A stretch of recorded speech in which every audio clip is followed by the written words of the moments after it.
Just give it a second.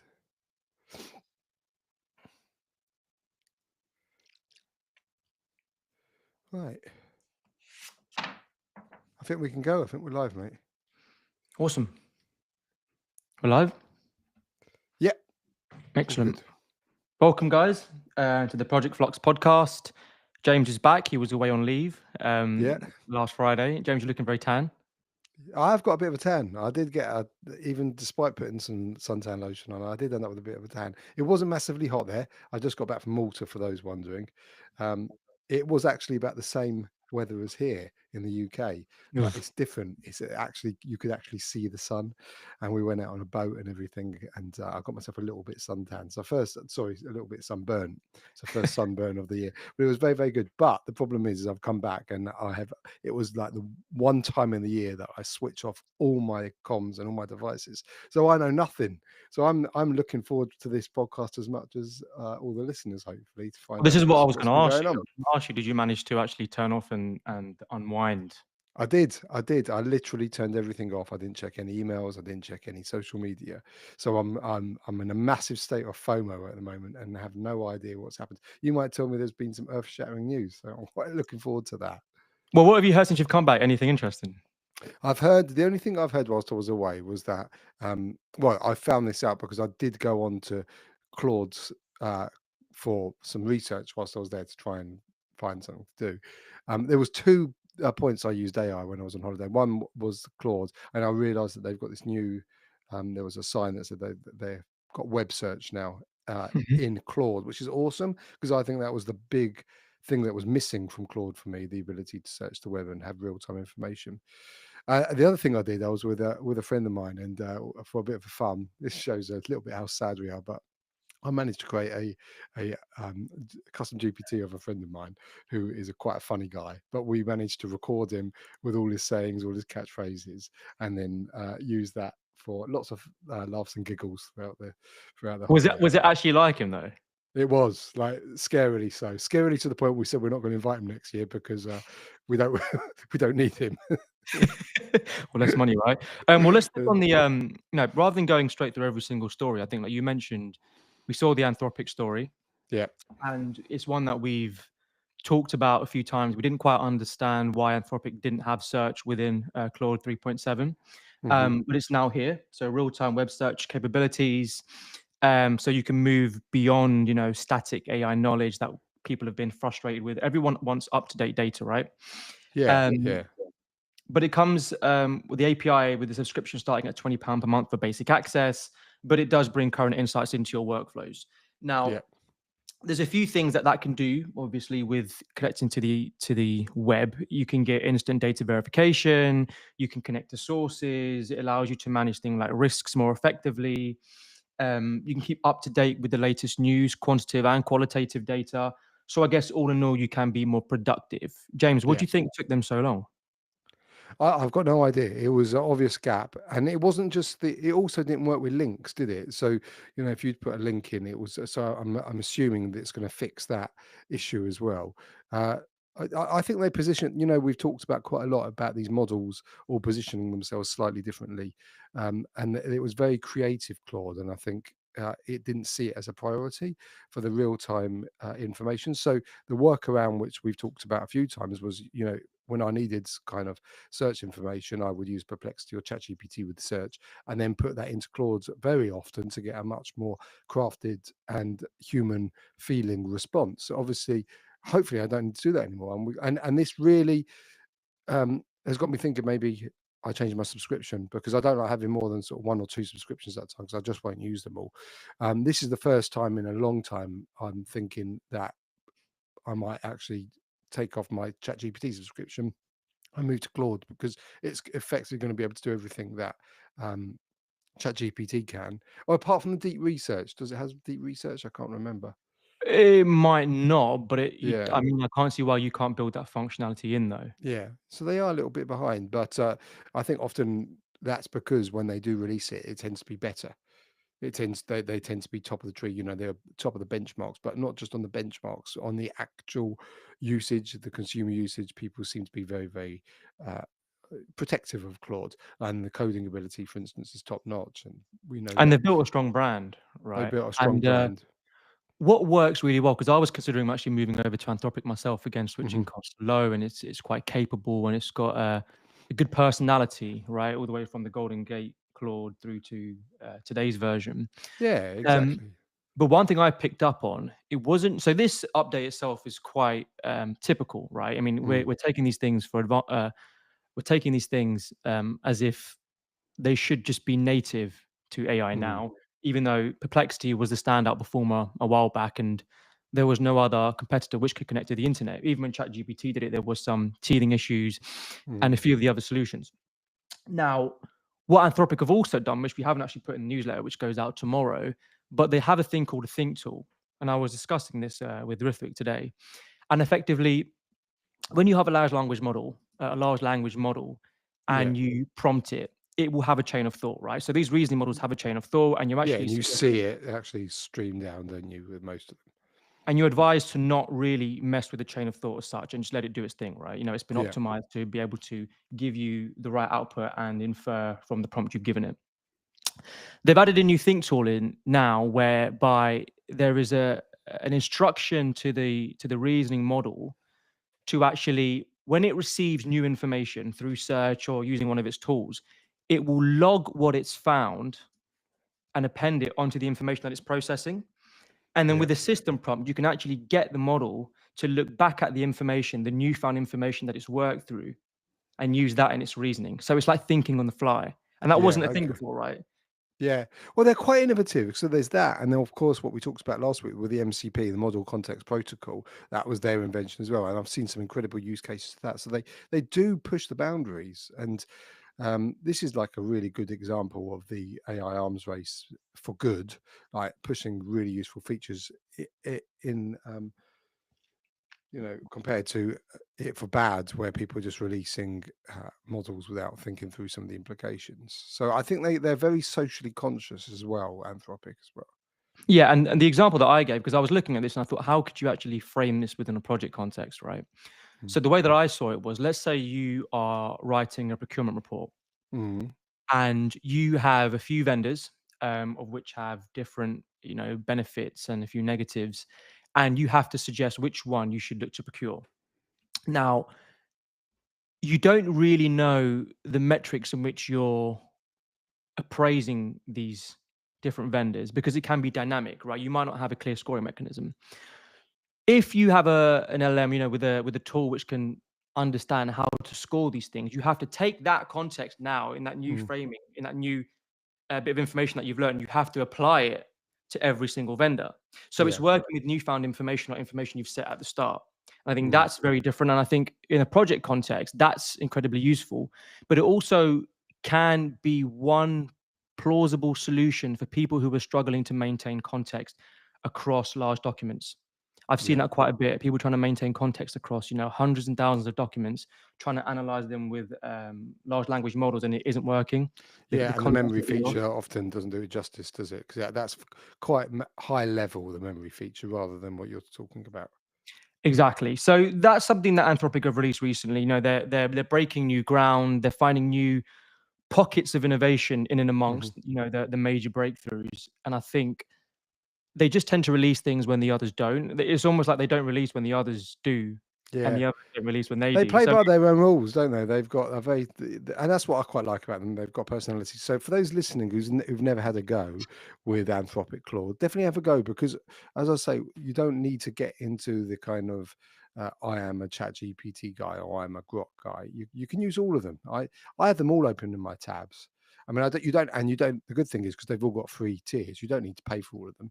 And then if one does something pretty cool and you want to try it out and it's on the premium tier, you can switch, can't you? You can stop. I mean, exactly. I know you go back and forth with Perplexity all the time, don't you? I know I go back and I've cancelled it at the moment, but I'm looking Yeah. to go back because I don't feel like ChatGPT search is cutting it. But Yeah, I well, feel like they must but hate me for doing ChatGPT deep research is amazing. So that was another thing I did do on holiday. I was having a debate with somebody about quantum, and someone that. who Okay. actually knew what he's a physicist, so he knew about quantum, and obviously he was leading the conversation. In fact, I will try and get him on the podcast at some point. Mhm. But I was talking to him about quantum becoming consumer, and he said, "No chance, it's never going to become consumer." And I know that there's a lot of noise around the fact that one day there may be a consumer grade quantum computer because we read it, and I know a lot of that's a bit of kind of fluff around from marketing from the big companies. But I used deep research to show him, and he was just amazed. He was like, "Wow, this stuff that he didn't know," and he's a physicist. Oh, did he change his mind? Yeah, he didn't necessarily change his mind, but I think it's really useful to prompt conversations, Mhm. and help lead conversations. So and it's not necessarily even right, but what it gives you is these models with deep research, it gives you the citations and the evidence to form a debate and have a really good debate, like the one I was having with this particular person, that Mm. opened my mind because I'm listening to a smart guy talk about something that I didn't know as much about. But then you can speak to them on a level with an ulterior view. It's not your view; it's a view Mm. from basically a PhD level paper. So in a project context, again, that's really good because you can get yourself really informed about a subject. So say you're on a project and the planning person is coming up with various issues or problems that need solving. In the traditional way, you kind of agree with what they say because they're the expert. Well, but this democratization of knowledge and the deep research and the web search now in Perplexity enables you to actually very quickly get another opinion just so you can challenge and play devil's advocate, not in a bad way, not to have an argument, but to have a rich conversation. Yeah, and I mean, we said a while back that, I read somewhere that when you use ChatGPT about a topic you don't understand, it will sound like a genius. When you talk to it about a topic that you do understand, it doesn't. Mm, mm, Now, with deep research, I do wonder if that gap has been bridged to some extent because it does try to find links between things that are very hard for us to draw links between. So I was looking at decentralized AI, and more specifically, I was looking at a thing called Fetch AI, yeah, and this yeah. is about 10x thinking around agents.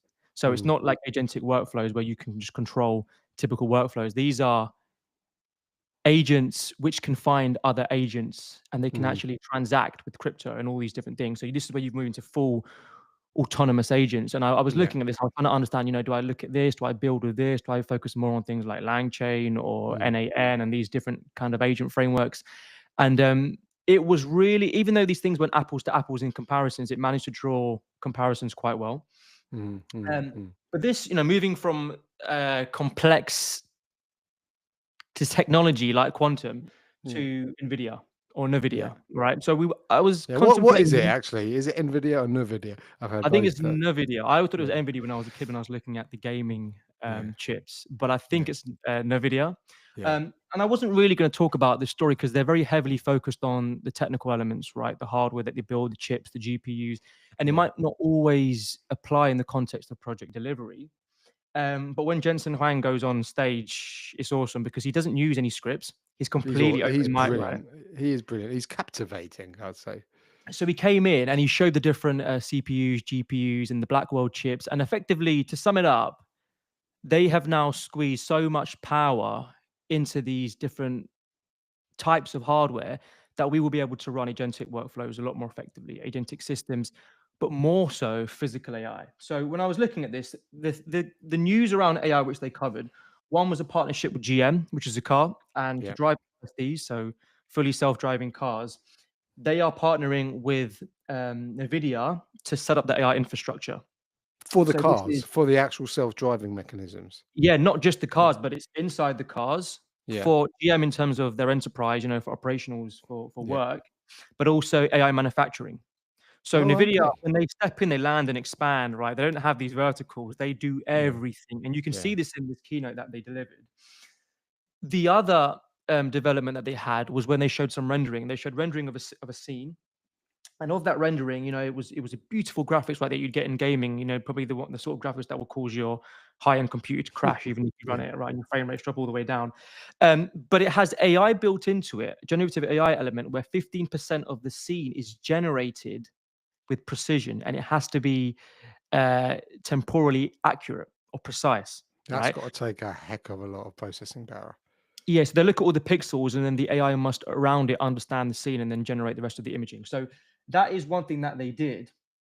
And then the other two really cool things as you move into physical AI.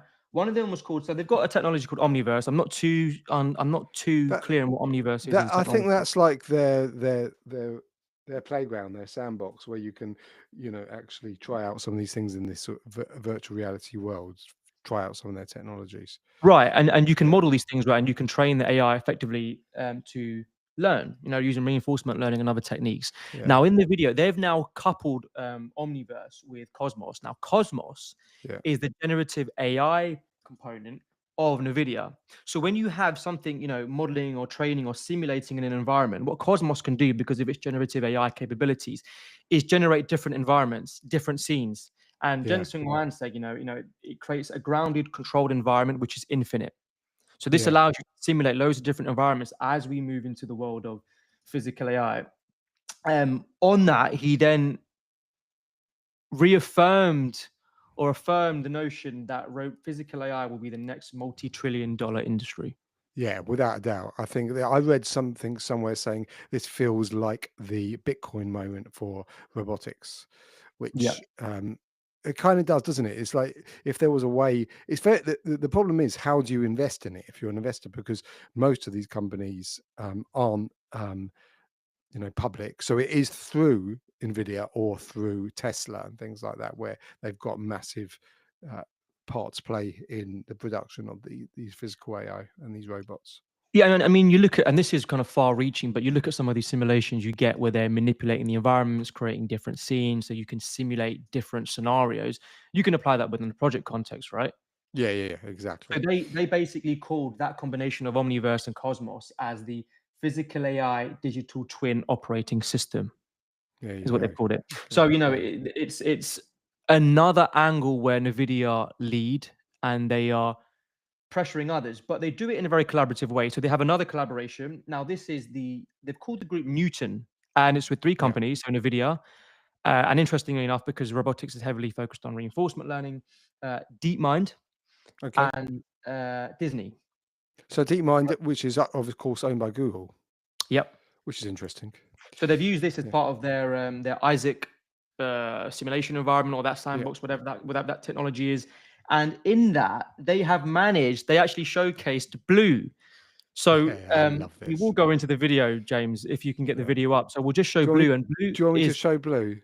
yeah, and it's Hang on, let me basically, share my because of the screen. collaboration with Disney, you have a Wall-E moment, Yeah, Wall-E moment, and this robot effectively moves around the stage with Jensen. The movement seems flexible, rigid in the right places. Understands what he's talking to. Like it's impressive. there we go. Shall I put And it on? yeah, get up. I'll let it play. You can talk over it, but it does look incredibly cool. So this is it here where he kind of talks through the physics engine, Newton, the collaboration, Omniverse, and Cosmos. Then if you skip it forward, he actually brings Blue onto the stage. Yeah, here we go. Yeah. This is so Star Wars vibes, isn't it? Yeah, yeah, it is. Right. And the way that it moved, the way that it speaks. So this is it here, right? Yeah. And it doesn't look that mechanical, if you know what I mean. It actually looks like it's animated, It, but this it, is real. it it is very R2D2, like it's very Star Wars. But what the crazy thing is you got to realize this is real. This isn't CGI. This is This real. is not CGI. This is real. This is real. This is happening right now. And then he also mentions as well that this robot itself is now learning on the go, right? Yeah, yeah, The different people that he's giving it. So you can just see, I mean, you see it in action. It's incredible. And this is all unscripted. yeah. Well, That's they've the said thing it's people don't unscripted, right? realize. It's I kind of they've built a bit of credibility. I think there was a lot of trust in Nvidia that they wouldn't say so. It's very hard to know because when Optimus was released, the Tesla robots, we later found out that it was at least partially sort of Control. demonstrated, controlled environment. I don't think this is. Reason I don't think this is because this bit here, right? Just listen, watch here, because it doesn't say yes straight away. Look, he's got to repeat it. Yeah. that makes that if it was scripted, that wouldn't have happened. So that actually makes it feel a bit more authentic, because that is like what would happen if you were talking to a dog, right? What might not tell you, it feels very, I was going to say human, not human. It feels very mammal like a way a dog would respond. Yeah. And it would. And what's interesting about Blue is that a lot of the other stories that we've covered are humanoid robots. So Yeah. we're expecting to see humanoid robots on site. They'll look like us to some extent.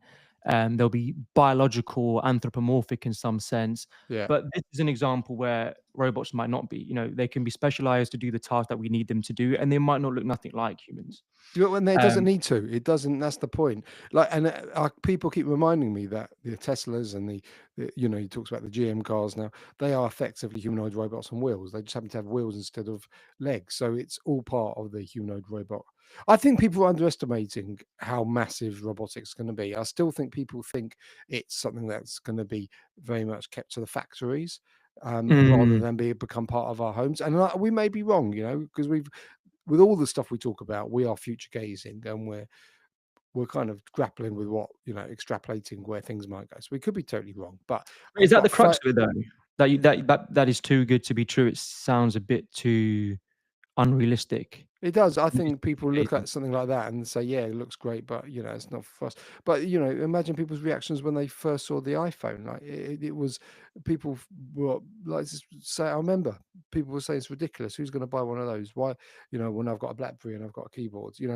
People's reactions. You can't judge the success of any kind of products or any kind of IT endeavor by the initial reaction, because it's so clouded in biases and kind of preconceived ideas about what shouldn't happen.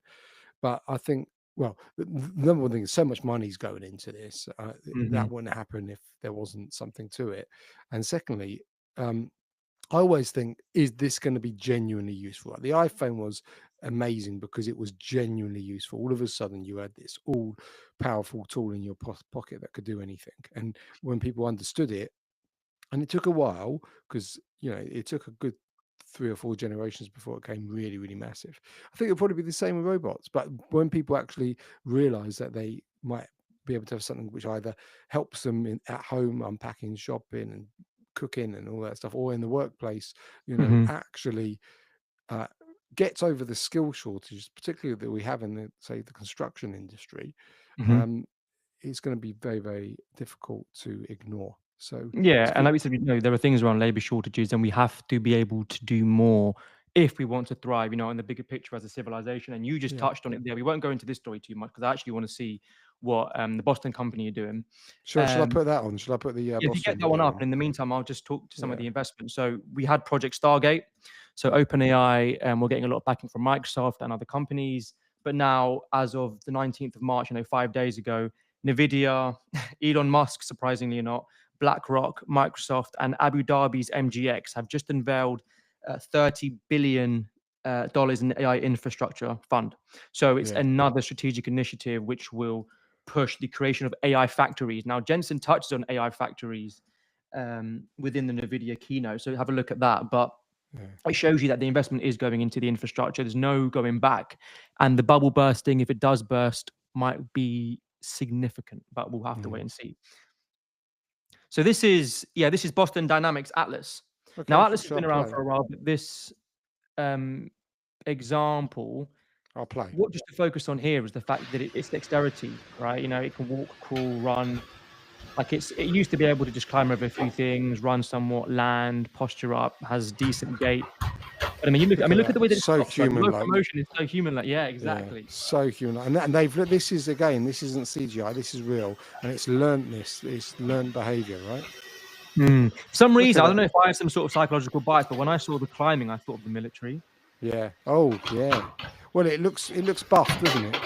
It looks very soldier-like. You can imagine. The other Yeah. thing I've heard, I know this isn't Optimus, but I heard Elon Musk saying that these things will all be interchangeable. You'll be able to like add your own parts on, like, so you can Cyborg. make it look well. You make it look for the if it's doing military, presumably you put it in camouflage type kind of gear. Whereas if you're using it as a home assistant, you'd make it look a bit more friendly. That's amazing, mate. That is So amazing. these two developments are quite huge for robots. I know you just came back, James, and you might not, you might not see this as the huge breakthrough that it is, but we're on the cusp of something. And we spoke about humanoid robots and not all robots being humanoid. Where do we see ourselves in the next 10, 20, 30 years? Well, I saw a post recently. Isaac Asimov from 1965 said Yeah. that humans and robots would converge.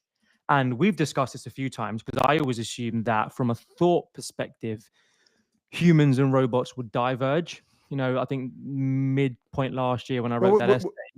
we talked about this last week, didn't we? With the singularity is near author was saying the same thing, that we're going to merge. Mm-hmm. And what he basically mentioned, can you play this? In fact, we can play this and talk through it. We will have our robot becoming less metal, more organic. At the same time, we will have human beings who will make more and more use of artificial organs, of metal and plastic, artificial hearts, artificial kidneys, artificial lungs, replace bones by light metal substitutes. In short, we may have a society in which robots will drift away from total metal toward the organic, and human beings will drift away from the total organic toward the metal. How ahead of his time much? Yeah, and it's Mad, scary, isn't it? right? Because we were looking at how you can be more optimized in terms of AI compute, and people were powering, AI models through brain matter. I mean, I've touched on this quite a few times, but also the way that we're shaping robots. The one that was stuck down, hanging from the ceiling, it had muscles. Remember, it was, and with the muscles are moving. So it is this convergence that we're seeing in physical form. I mean, whether or not that holds true within your, the mental capacity and thought is another question. But we've got to close up soon, James. We're near the end. Let's just watch the end of this. And plastic. And that somewhere in the middle, they may eventually meet. Now, when we have a kind of metal organic hybrid creature, will it matter that he was originally metal and became metal organic, or that he was originally organic and became metal organic? Or will it not matter? Will we then have formed a kind of mixed culture, which perhaps might be higher, more efficient, better than either culture separately, if I can call the robot system a culture? That's mad. That was a good clip you found there. If you're a gamer and you've played the game Cyberpunk, it really immerses you into this idea of a cyborg, humans becoming metal and metal becoming humans, or a machine, and then which one do you identify as? So that's another question that we kind of won't delve into now. I just want to finish up, James, on a question. Yeah, go on. I was watching a video the other day. Nothing too taxing. I am still recovering. Well, let's just see if you get. I mean, you might not be able. This is quite a difficult question, I'd say. Go on. And it's a Google interview question. And the question is, if you were shrunk down to, I don't know how small it was, like a couple of inches, right? And you were put into a blender, and the blender is about to go off in 60 seconds. What do you do to get out? Or what do you do? Oh my God, this is way too. What would I do? What do you know? You wouldn't be able to get out, so I would crawl down underneath the blade so that the blade doesn't hit me. Right. So this is the thing. Okay. Is that a valid answer? So there's no real wrong or right answer. And Google actually don't like these sort of questions, but it was more focused on how you answer it. Okay. And the answer is, when you shrink down to that size, your parts of you scales down linearly, but other parts of you don't. So you still have the strength, your muscle, to jump out effectively. You should be able to just jump out. Like, oh, you didn't say that bit. You didn't tell me that bit. You can just jump out, or you can flank over stairs, or you can skip into the wall. But the idea is, what they look out for is your ability to go down different avenues, explore new concepts, think critically, and understand the art of the possible, right? So they took that response. I took that question and fed it into a few AI models, and the best response that I got using OpenAI's ecosystem was from GPT-4. Was it? Okay, what, 4.0? 4.0. It was 4.0. Yeah, it's still a very powerful model, that, isn't it? But it shows you the depth of thought and the angles of which these AI models now look at problems. So when you What think, was its answer? What did it say? it broke down the answer of just jumping out, but it did it in Yeah. a scientific way, right? In terms of how things scale down and how you can how different animals like insects, like ants, for instance, can Yeah. carry X amount times more than their body, etc., Oh, of etc. course, yeah. And it looked at different sort of factors. And if you have the custom instructions, it kind of plays it to you in a way that you'd understand. What Mm. I'm getting at is if you ask anyone that sort of question, I don't think you're going to get that level of or depth of thought. No, you'll get that ridiculous answer that I gave. It's a valid answer, although blenders are kind of Yeah. designed to not let the bottom bit get trapped underneath. So you Oh, probably my would one does. I obviously yeah. need a better blender. But yeah, so I just wanted to raise that question because Yeah. it's a question that we use to boggle our own minds, but then AI seems to grasp it quite Yeah, easily.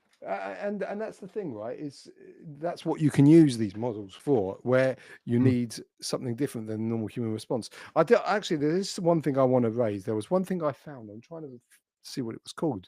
I'll put it in the link when I remember. But I found this Mhm. app, right? That because I was looking to journal whilst I was away, because I journal most mornings, but because I was away, I didn't have my little notepad. I use one of those remarkable pads that I can write. So I quickly went on the App Store to try and find a journal, something that I could just journal whilst I was away. And then this new one came up, which was an AI powered one. I thought, well, I'll give this a go.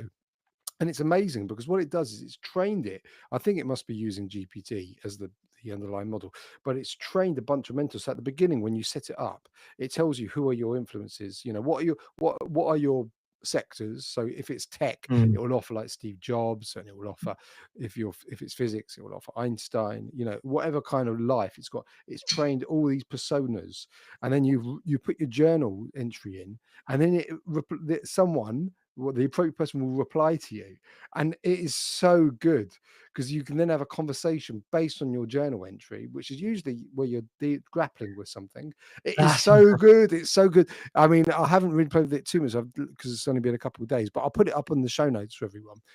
It's what I think you'll love it, Yoshi, as well. It's really another amazing use case for AI that I wouldn't have thought of, right? Mhm. Yeah. And I actually was talking about this with someone else the other day, and we thought, how could you actually build something like this? It's good to Imagine, hear right, that. for project delivery, right? So one of the things that Yeah, the site manager has to do is a daily journal, right, about what's happening.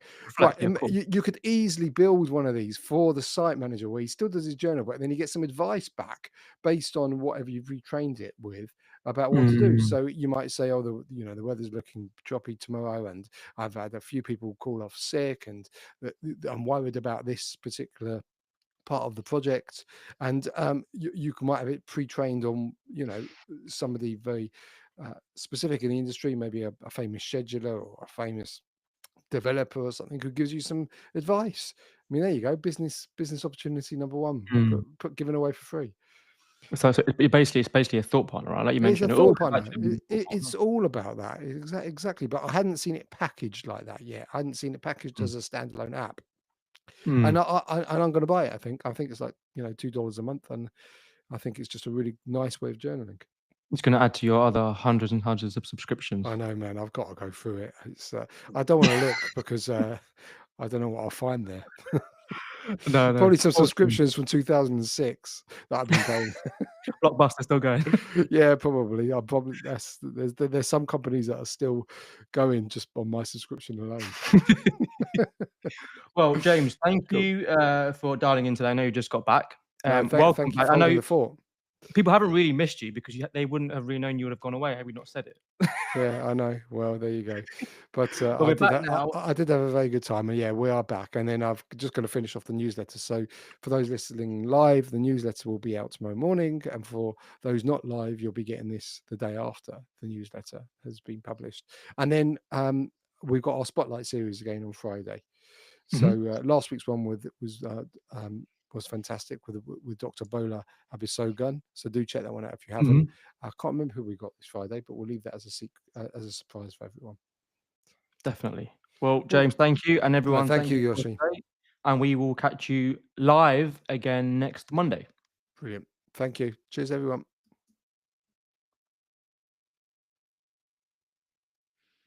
There we go.